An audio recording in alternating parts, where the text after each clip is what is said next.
in ourselves, in our country, in our people, in our politics. So you have to really make sure that you get things right where you are anchored before you venture outside to embrace others or to have them embrace you. So that's what guides us. And when we are talking about ourselves and what we've gone through and what we want to achieve or what we have achieved, and we always do it in the context of thinking about others other than Rwandans, because we are never an island. But you cannot project yourself outside with others from a very low base or a weakness you have refused or failed to overcome. So it is therefore this formation of where we are anchored that allows us to think of which choices do we make that are going to make us better people going forward every time. Or the rules that must apply to us but originating from us to bring that discipline that will allow us to achieve what we want to achieve. So, and this is a constant conversation. It's not a one-off thing that you decided one day somewhere and that's it and you keep going. No, it changes. It's dynamic. And we keep even re-examining ourselves and our rules and our choices, whether they were right in the first place or whether they apply in that moment or they are likely to apply in time ahead. So that if you don't find them fitting, then you change them. You adjust them to suit the time and the needs of that moment. So it's that. Well, sometimes people find it complex, and maybe don't even bother to think about it. But in terms of leadership and governance of our country, we need to hold them dear to ourselves, and so that we don't lose the grip of things as we should have. We need to have a firm grip on some of these important principles and values. I don't know whether I answered. Thank you. I just want to do a follow-up question on that.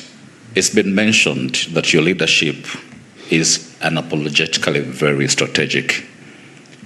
But I want to ask, looking ahead, 10 years maybe from today, what is that one more bold move that Rwanda can possibly make to cement its place as a truly global player? Well, all elements are there. There's nothing new. There's nothing new we're going to invent, but rather derive those things we are going to do from what we are doing already, because with creating a vision, you must have a vision. A vision takes you up to a point, and that is the essence of, therefore, giving value to time. And should you realize that with more time ahead, the world we operate in, or the needs of the people, are going to be different. then you adjust according to that, but you are adjusting from a certain position where you have been already, or where you are. So the strategic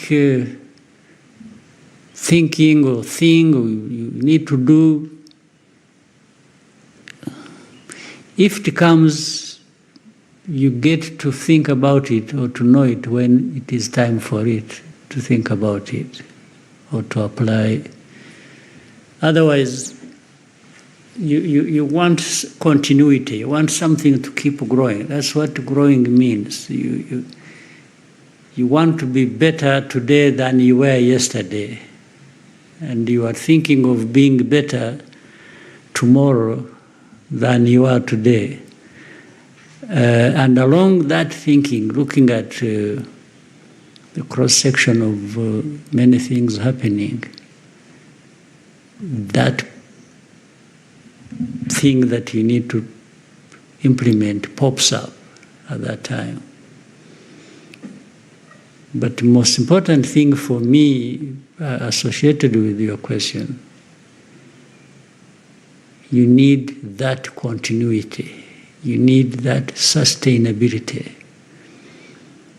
to keep moving forward and never do well today, get drunk with that, and then you find a few months, years ahead, you really collapse.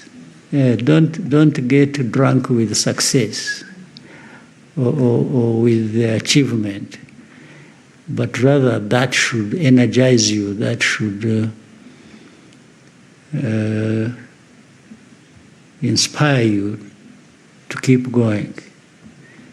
So for me, my worry is always that of continuity. That's what how do I continue the momentum? How do I keep going? If some moments you can move faster, then you do. But don't go below the speed or the quality at which you have achieved a number of things going forward. Thank you, sir. Rigoga. Murakoze, nyakubahwa Perezida wa Repubulika, nitwa Rigoga Ruth, ndi umunyamakuru wa RBA, by'umwihariko mu biganiro by'imikino. Nyakubahwa Perezida wa Repubulika, mwasobanura mute siporo y'u Rwanda mu myaka 31 ishize, discipline, kwitanga, vision, indangagaciro byafashije igihugu kwiyubaka. Musobanura mute impamvu iyo bigeze kuri sport biba ikibazo? Murakoze. Yeah. Sinzi niba ari siporo gusa, ariko siporo ubundi siporo ni warebamo ibintu nka 2 cyangwa 3. Icya mbere, agaciro biha nakahe. What do you want to give? What value? Agaciro biha siporo nakahe. Icya kabiri, witeguye ute kugira ngo ako gaciro kabeho cyangwa se gakure kazamuke. Mu rurimi rw'icyongereza ni organization. How do you organize to do that? Icya gatatu ni talent. Ubona mu bantu kuba badafite talent, you can't blame them. If I have no talent for football, really, don't blame me. It's not my fault. So icya mbere ni agaciro biha. Icya kabiri, ubigenza ute, ushyira hamwe ibikorwa n'ibitekerezo gute kugira ngo bizamure ka gaciro, noneho abantu bafite ubushobozi, ubumenyi, ibyo bavukanye bibaha ibyo rero nko mu gihugu cyangwa tugashyiraho minisiteri ya siporo cyangwa za siporo zitandukanye federation zazo zishyira hamwe n'iki iyo ni organization itameze neza ni ikibazo ikindi umuco mujye muha agaciro umuco ufite agaciro umuco mvuga ni iki hari n'abantu baba bazi umupira cyangwa hari na organization ihari cyangwa abayobora nabo barahari ariko umuco bafite nahoraga mbivuga ku mugaragaro ugasanga abakinnyi b'umupira aho kugira ngo bakine rwose bashyireho umwete n'umutima ubishaka n'iki bagatangira gutekereza utuntu bashyira mu izamu kugira ngo iyo wagiyeho ibintu byose uba wabikubye na zero n'uriya munyezamu ushatse ntiwamushyiramo kandi niba wizeye twa tuntu wadushyizemo ukamwihorera urashyiramo wiki ibyo rero bigera no ku bantu ni kamere y'abantu ntabwo mfite ukuntu nabisobanura bihagije impamvu umuntu yemera iki undi atemera iki cyangwa rimwe na rimwe no kwemera ikintu ubundi ku buryo busanzwe umuntu akwiye kuba abona ko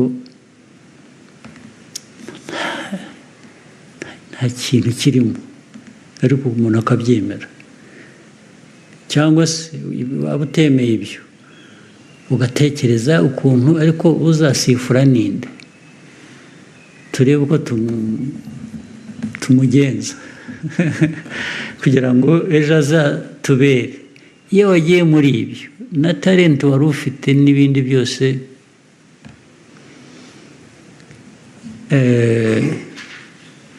ariko ubundi umukino siporo kugira ngo itere imbere ukora biriya bintu nakubwiye ariko noneho ukanavuga uti siporo habamo gutsinda habamo gutsindwa kandi muri uko gutsinda no gutsindwa harimo gutera imbere ni ukuvuga ngo urashobora gukora ahubwo niba wanatsinzwe wavanyemo isomo rivuga ngo ariko urabizi icyo nazize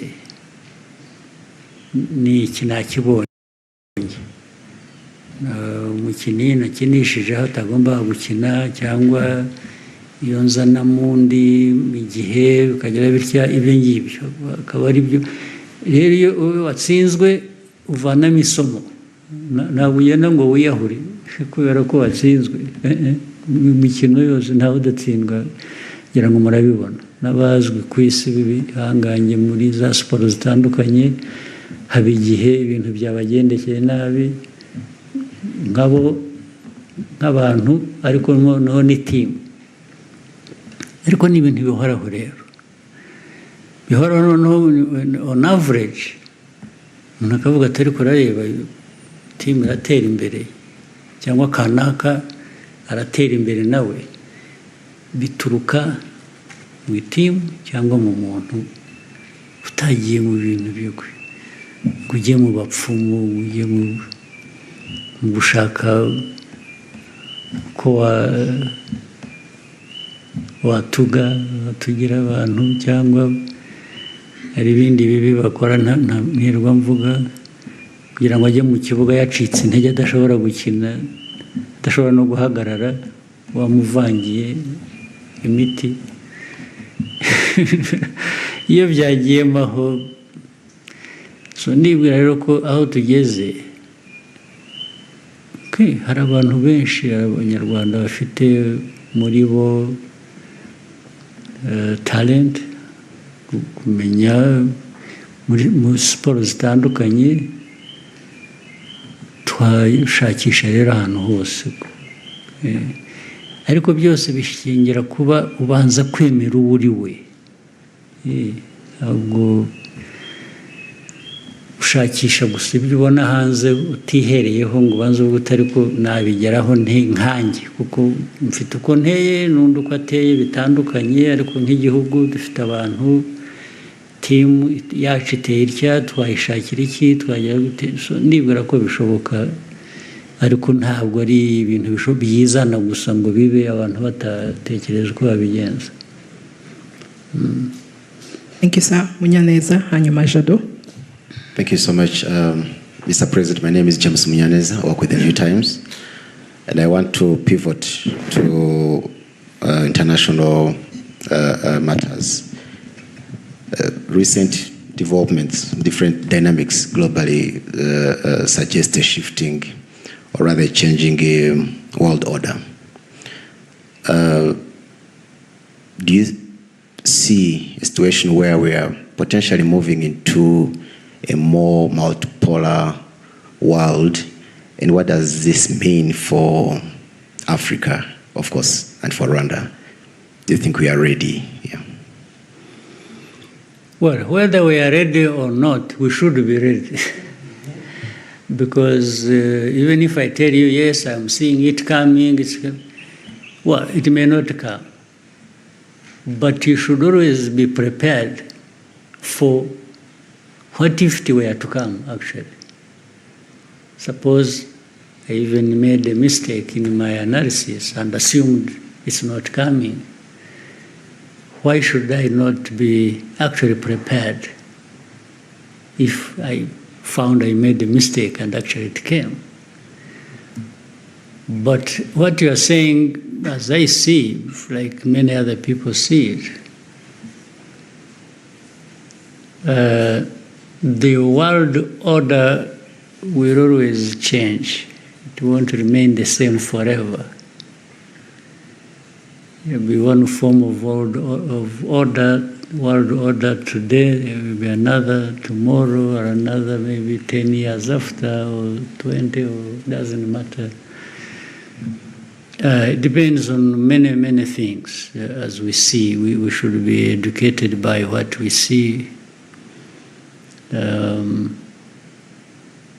But it also originates from, maybe it's important when you say Rwanda or Africa,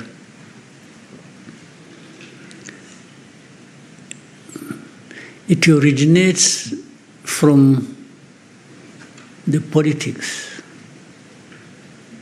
global politics or geopolitics, how it values things. You know, people will tell you interests. Okay, how do you value your interests? If you are powerful and you have interests, that's fine. But how do you achieve interests? Do you achieve your interests by ignoring other people's interests? Or you value your interests, and in achieving them, you're also at the back of your mind saying you're not alone in this world. Maybe as you pursue your interests, it is important to be thinking about others' interests.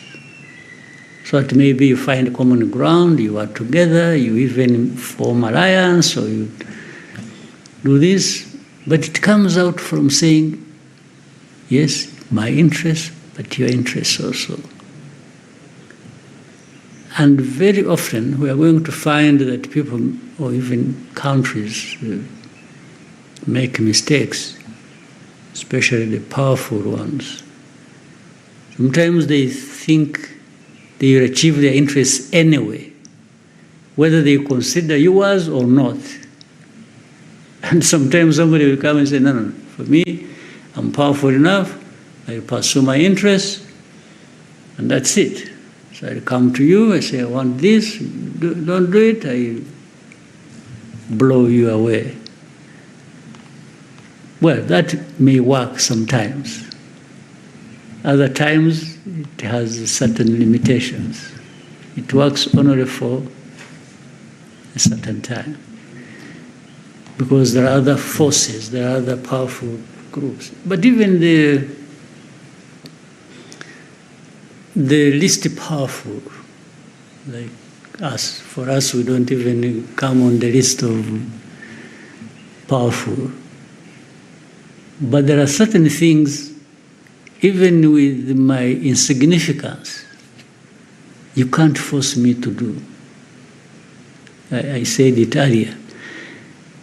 There is no power that would come and say, you know what, you must accept FDLR. That one, then I tell you, okay, look for what you're going to do to me, because you are sure I'm not going to accept them. So the multiplicity of this happening here, there, of this, these differences and how to sort them out, and the agreements, the disagreements, keep forming the world order of the day, of the time, globally. Is how do these merging powers behave? How do they behave towards others? Because you have also seen there are times when they move together, reach a point, and then they even have a divide among themselves. It's like maybe they discover one of the allies either is taking them for granted, or is cheating them, or is minding only their own business and not yours.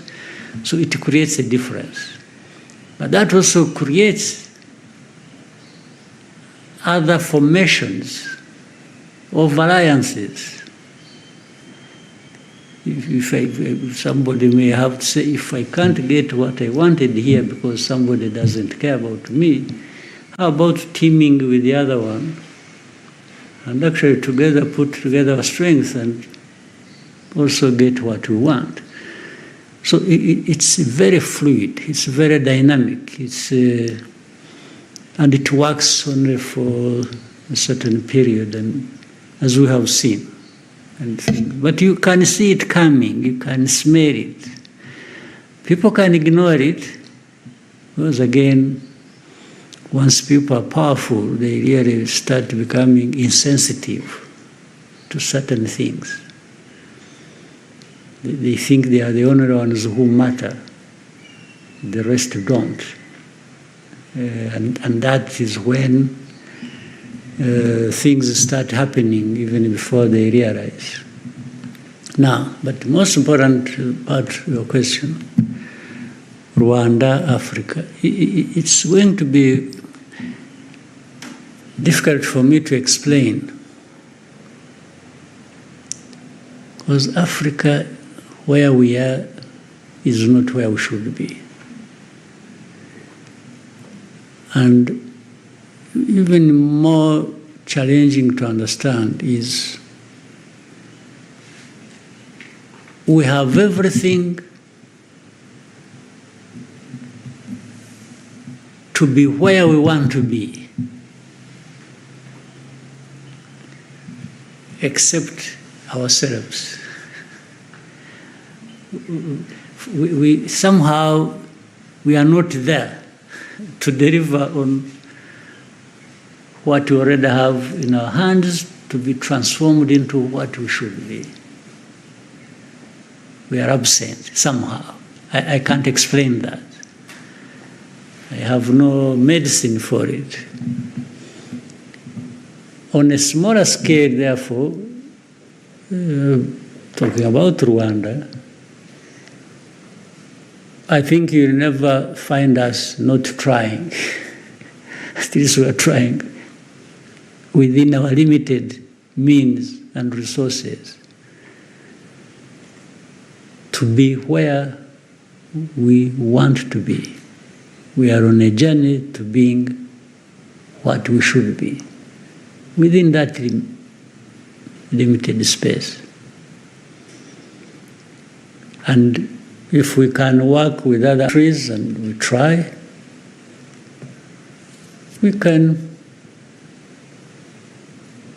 move the needle towards that objective. But it wants more people doing what they might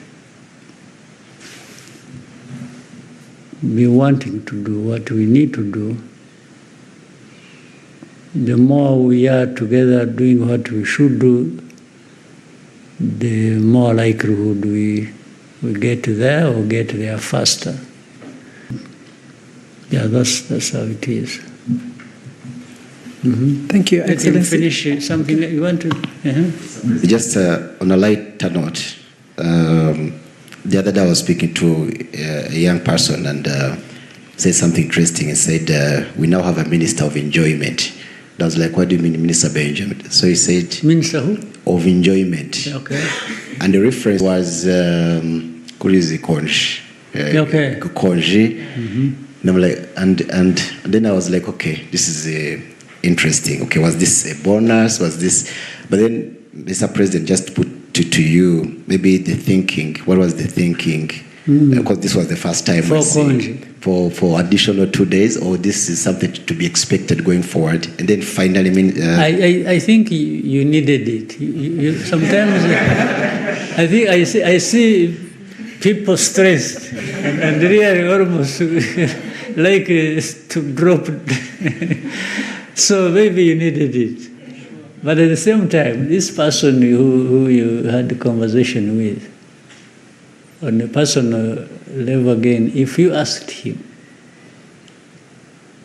let me assume he was complaining. He said, why did they give us these 2 days?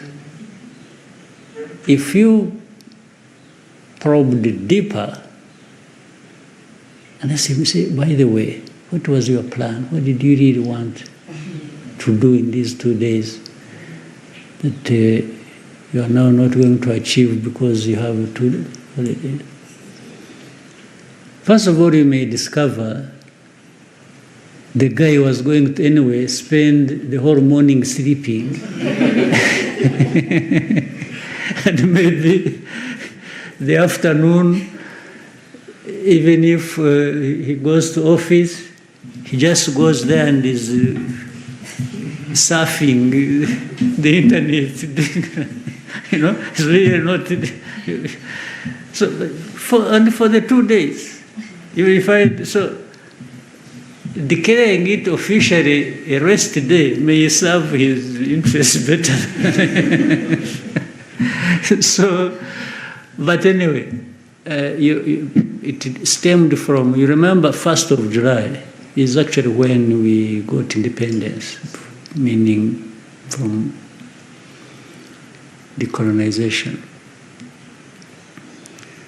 And then 4th of July is the Liberation Day. While we cannot keep having a celebration for this, then celebration for that, and blocking those days in succession like that, you are also aware there are times when 1st of July or 4th of July may fall on a Saturday or a Sunday. If it fell on 4th of July, 4th of July fell on Saturday, that is really not a holiday for the 4th of July. It is a Saturday anyway. You had it. So sometimes if it falls on a Saturday or a Sunday, we give people a Monday. You see the point? That's what normally increases the number of. So if you look at the 1st and the 4th, one of them was going to run into the weekend, is it? Were they? 4th was a Friday. And 4th. It's a Friday student. So it was going to get into the weekend. It was so. You would have been given a Friday, but still you would have then had Friday and a Saturday, because anyway you have a Saturday. And then the 1st of. Was Tuesday. 1st of July was a Tuesday. It was a Tuesday. So is that the time you had? Yes. Tuesday was supposed to be a holiday. And then so we gave therefore Wednesday, Wednesday and Thursday. Yeah. Fine. Do you want, let's say, you say the first was on Tuesday. Correct. Okay. We give you a Tuesday. Then you break and come to work on Wednesday. On Wednesday. Then you come on Thursday. Then Friday is. So do you want to keep dancing like that? Or we may as well put them all together and just say, okay, you have them. Do with yourself whatever you want. At least come fresh on Monday and start the business. That was really the thinking. Thank you, Mr. President. Yes. And if you may allow, and there was that speculation, of course, social media speculation, hateful speculation, I'd call it, surrounding your personal health. Yes. I don't know if you would want to say something about that. Thank you, Mr. President. Now, how do people account for their personal health? Ordinarily, how would they, all of you, me, and others, how would people want to account for people's personal health? Is there an exception, by the way, in this world? Is there anybody? Well, first of all, there is nobody who lives forever. Secondly, even for anybody's life, whether short or long, you have to manage all these issues as human beings. Well, but when it comes to politics, maybe this is not taken into account. In fact, some of my personal health problems might originate from managing you people.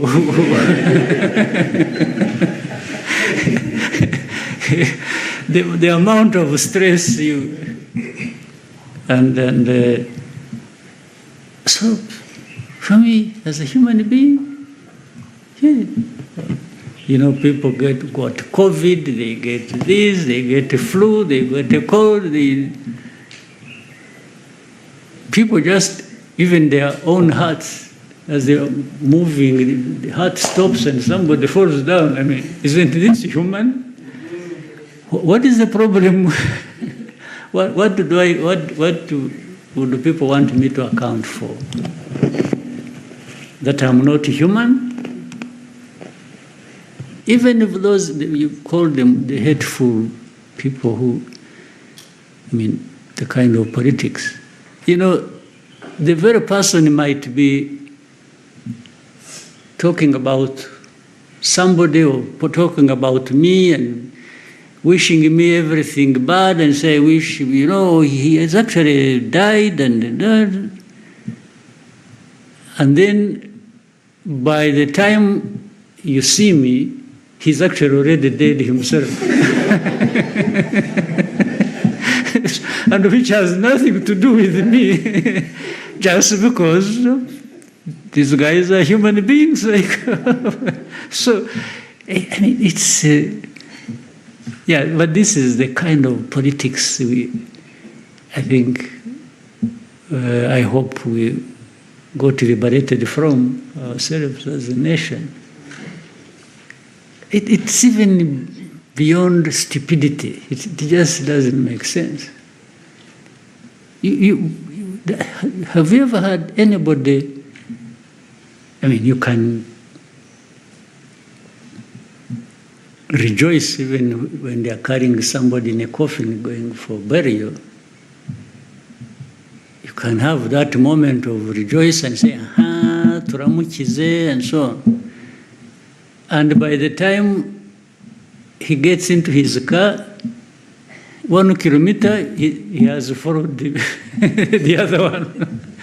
So I don't understand the logic, the politics, or anything at all. So anyway, at least you raised the question. Rest assured, it is me sitting here with you. It's not anybody else. Jado, hanyuma Ines.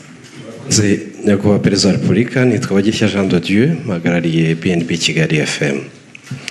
Nyakubahwa Perezida wa Repubulika,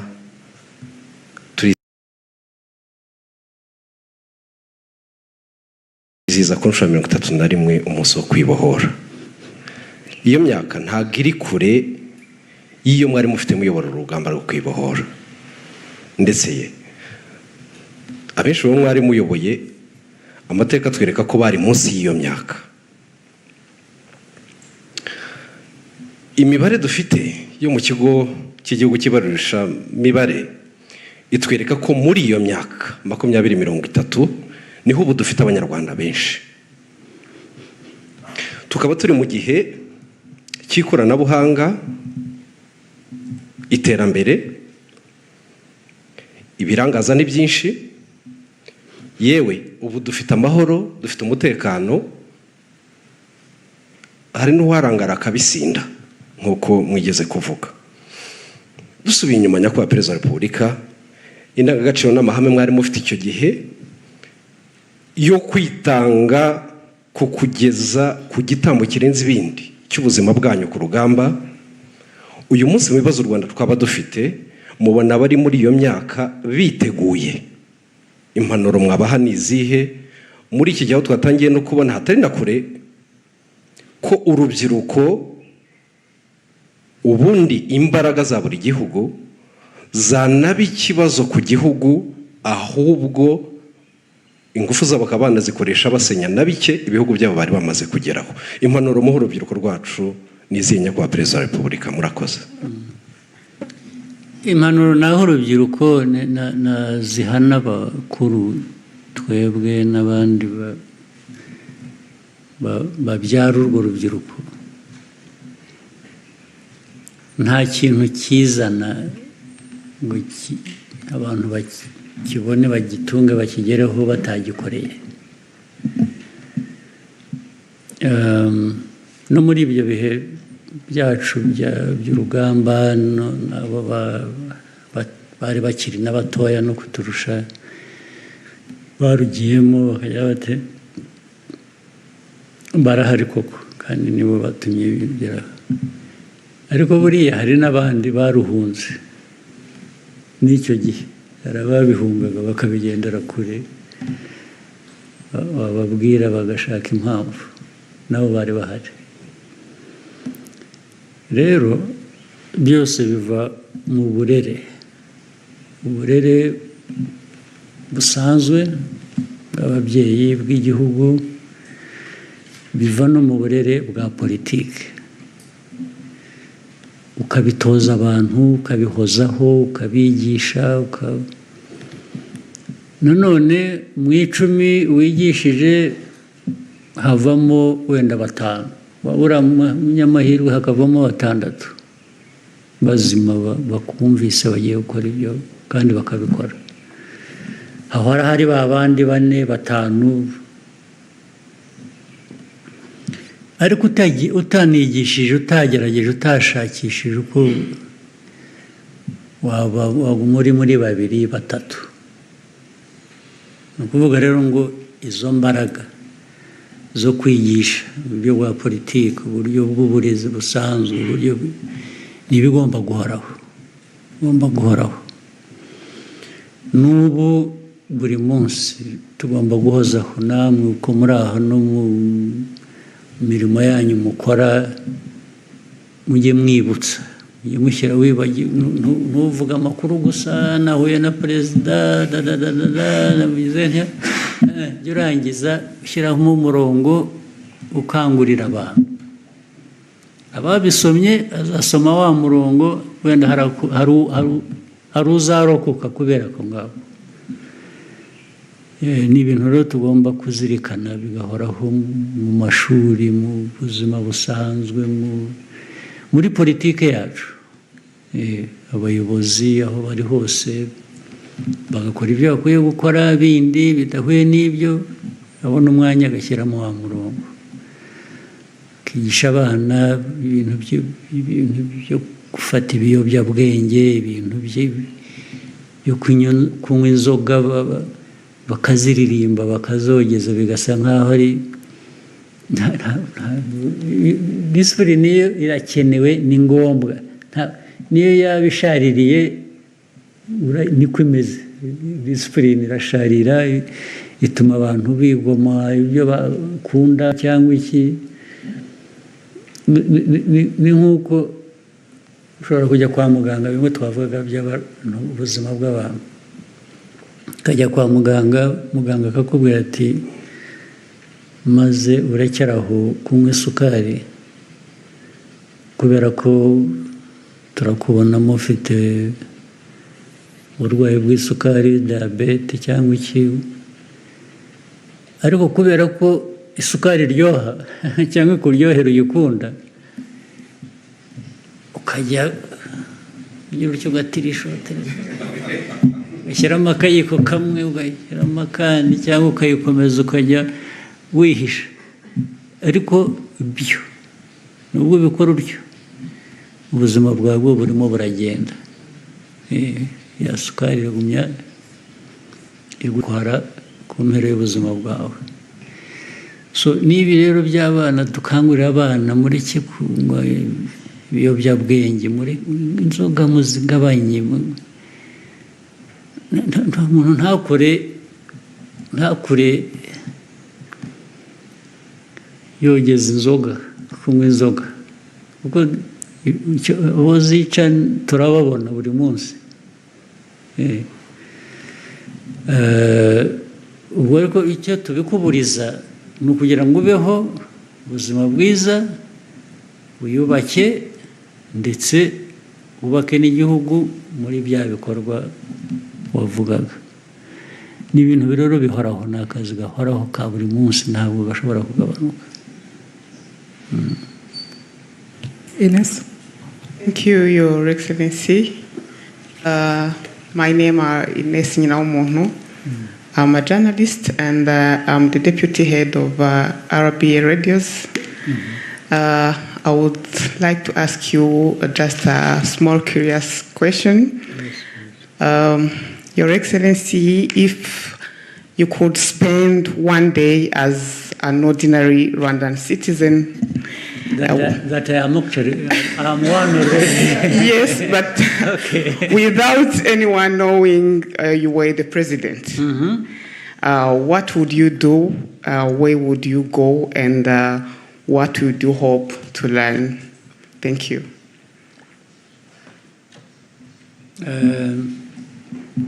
Many things. Some things come with age. If it was long ago when I was still young, I would go skydiving, I would go bungee jumping. I would do some of these crazy things that I used to do some of them when I was still young, but as I kept growing, the people, please. So I would just have, I don't know, I wouldn't drink, but I would have as much fun that, fall in the normal brackets of fun, almost without limit. Yes, in fact, I wish I could be younger. I would do some of the things I missed doing those days of just, being there, free, fearless, and just enjoying what nature provides. Yeah. Your Excellency, may we take two last questions? Okay. And then we, Oswald, Hanyuma Aisa. Yes, murakoze nyakubahwa Perezida wa Repubulika. Nitwa Mutuye Yezu Swarada, kuri mikoro nkoresha izina rya Uswa Kim. Yego. So ndagira ngo ngendere ku mujyo wa kibazo Ines abajije cyoroshye, ariko mbaze n'ikindi kirebana n'ingengo y'imari. Muramutse mu Rwanda ruramutse ari ikipe y'umupira w'amaguru, mwakina ko kuri kangahe? Icyo ni kimwe. Hanyuma ikindi, mwabwiye abanyarwanda kufunga mukanda, ariko twagiye kubona tubona ingengo y'imari yiyongereye kurenza ibindi bihe byabanje. Niba nibuka neza yiyongeyeho 20%, 21%. Abantu benshi baratunguwe, baravuze nyamara igihugu gifite amafaranga, kufunga mukanda ntabwo ari ngombwa. So muraza kubikoboza. Murakoze. Najya mu izamu icya mbere cy'umupira, niho najya numva byakunda. Icya kabiri cy'ingengo y'imari,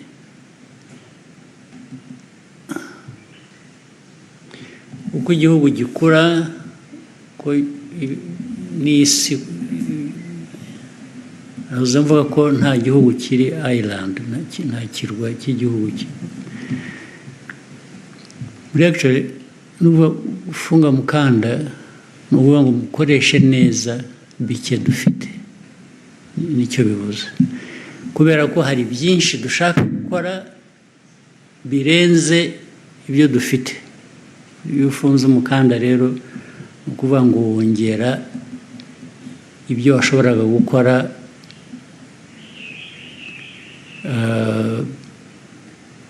kubera ko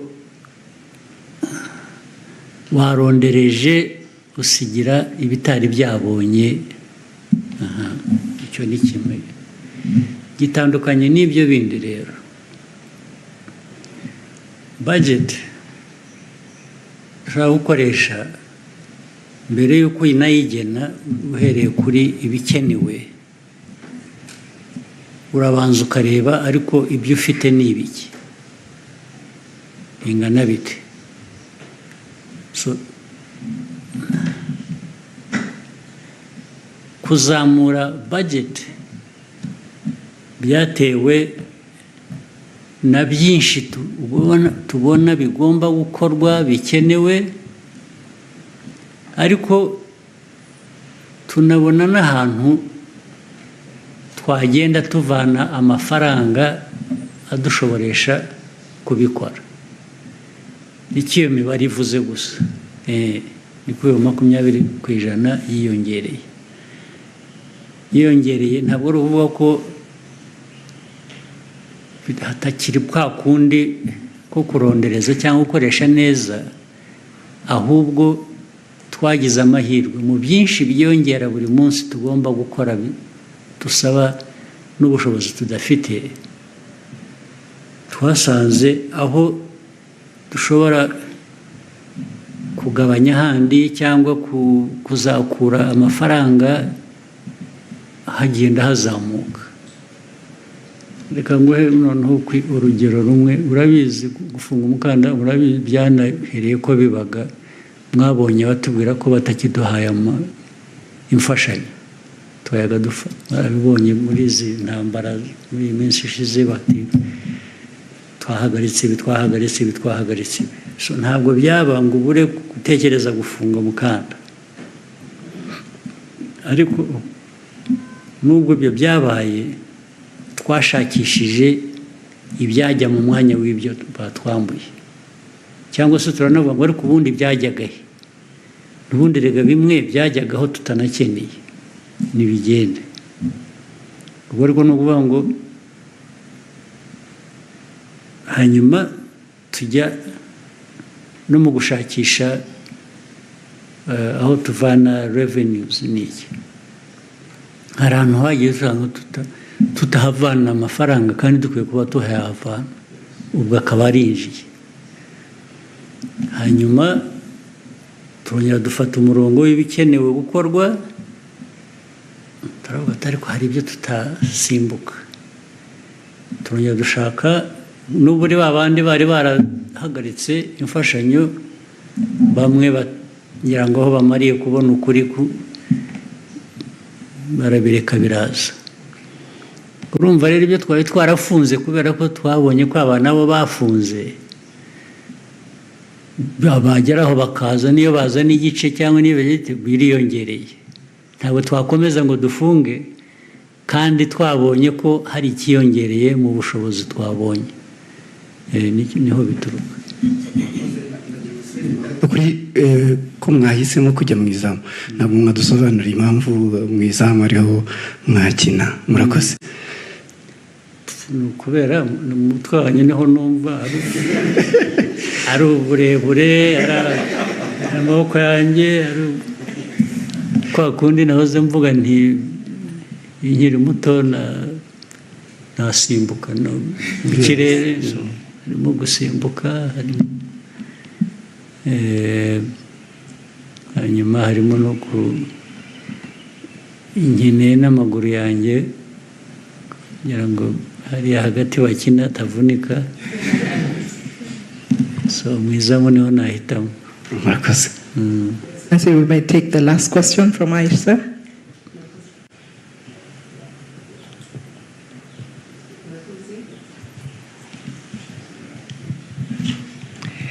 Murakoze cyane nyakubahwa Perezida wa Repubulika, nitwa Aise Kiza, nkaba ndi umunyamakuru n'umuyobozi wungirije wa Royal FM.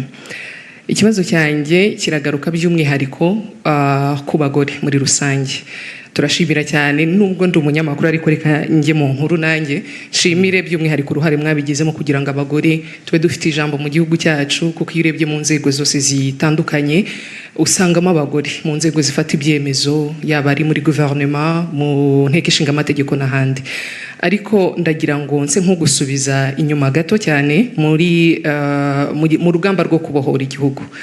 Uyu munsi hashize imyaka 31, bamwe twari batoya, turabona uruhare umugore agira mu iterambere ry'igihugu kuri ubu mu gihe cyacu tungana gutya natwe ubwacu tugira, ariko ntabwo tumenye inkuru nyazo z'uruhare abagore bagize mu rugamba rwo kubohora igihugu. Nyakubahwa Perezida wa Repubulika, ari mwe noneho muzitubwiye uruhare rw'abagore rwari uruhe muri uru rugamba uyu munsi twizihiza by'umwihariko imyaka 31 u Rwanda rwibohoye? Uruhare rw'abagore rwari runini cyane kandi ngira ngo benshi baranazwi, ndetse bagiye bahambwa ibihembo ku mugaragaro, ari abari ku rugamba ubwabo, hari n'abandi niyo baba batari ku rugamba bakoraga ibikorwa bishyigikira urugamba, bakoraga indi mirimo itandukanye. Hari abakoraga imirimo yo gushaka, bagendaga isi yose bashakisha amikoro dukoresha ku rugamba.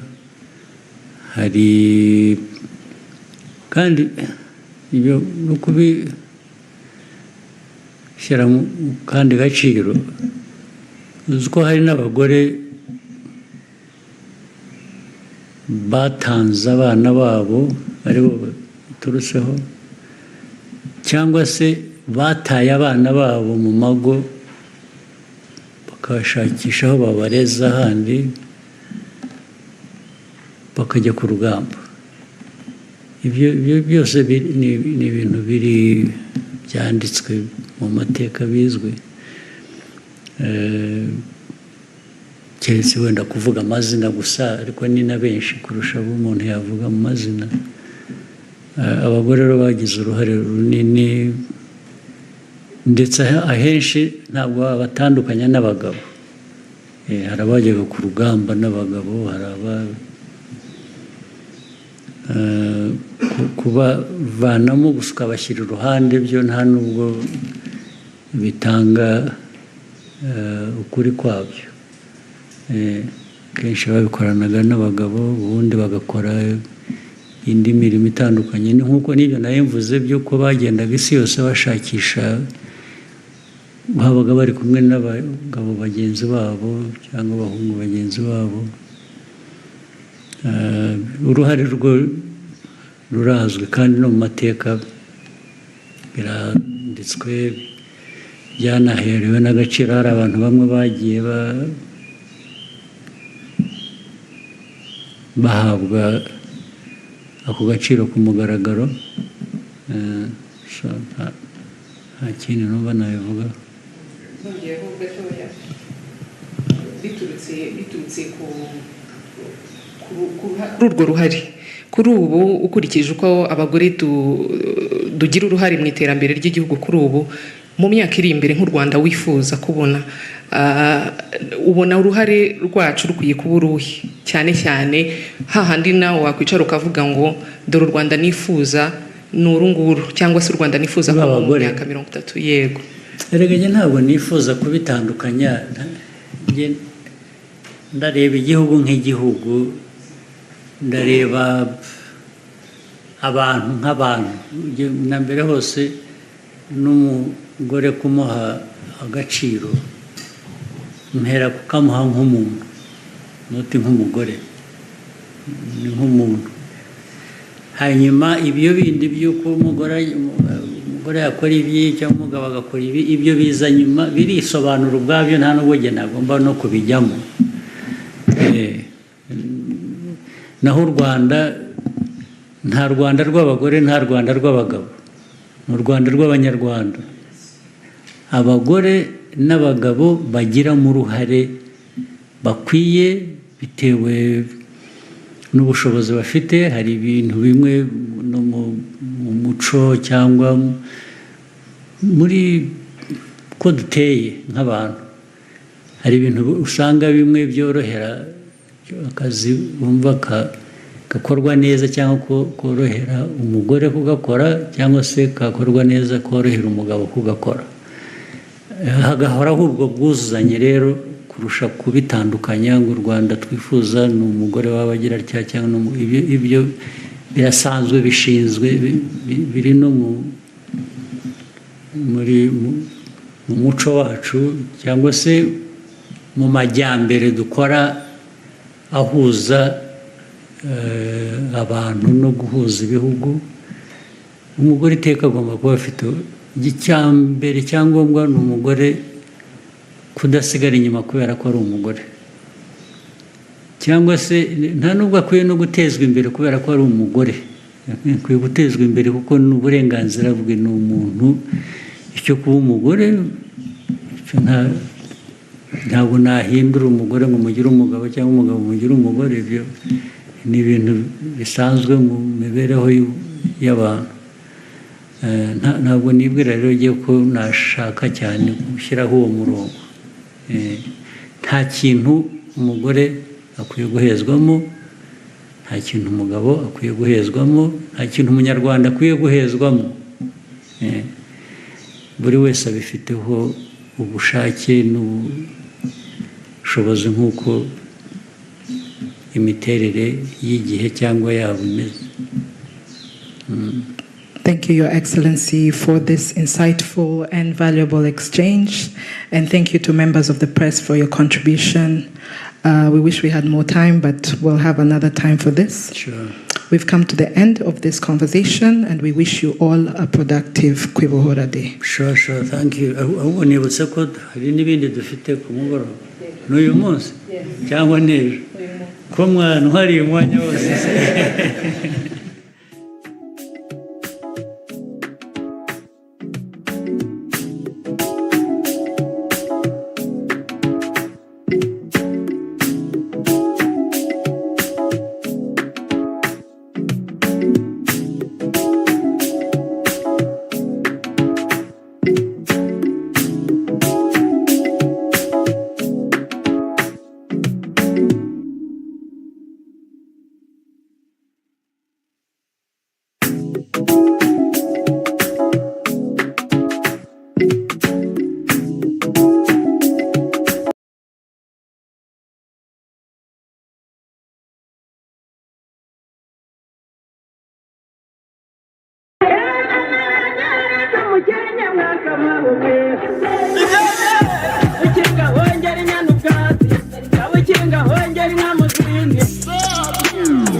Amashwe cyane twakire Seti.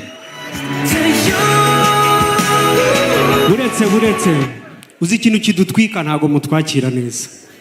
ngiye gusubirayo so ntago munzi munyakira nk'abantu banza ariko nze mfite energy nabazaniye package nzima ariko mu byuma. Ladies and gentlemen, are you ready for Sauti Sol?